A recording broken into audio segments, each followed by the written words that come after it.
On a besoin d'apprendre puis d'intégrer. Et c'est pour ça aussi que je dis que c'est bon de parler dans la parole vivante au lieu d'y aller juste avec la mémoire, avec des choses qu'on a mémorisées, mais d'y aller avec la nouveauté de ce qu'on comprend, de ce qu'on veut partager puis offrir. Et là, à ce moment-là, on enseigne, mais en même temps, on apprend, on intègre. Et s'il y a des gens avec nous qui nous posent des questions, qui nous donnent des commentaires, ils vont être apprenants, mais ils vont être aussi enseignants. Parce que dans leur façon de recevoir ce qu'on leur offre, dans leur façon d'agir, de réagir, de répondre, de commenter, de questionner, ils vont nous retourner une énergie et là, on va avoir à répondre à notre tour.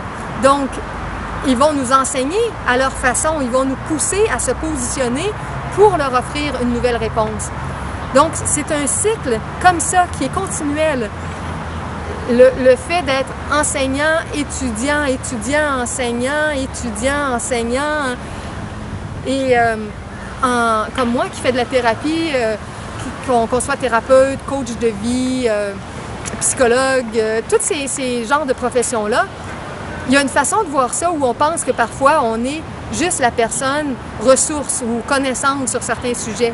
Mais en profondeur, avec un cours en miracle, on va comprendre que chaque rencontre est une situation pour se guérir, pour se pardonner, pour intégrer des nouvelles choses.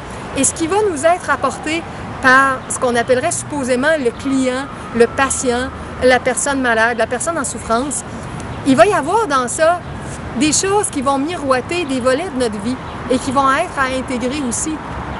Je me souviens d'une des dernières personnes qui m'a demandé un soin de guérison multidimensionnelle. Ça, vous retrouvez toute mon approche de guérison c'est ça, sur mon site Le Ciel Divin.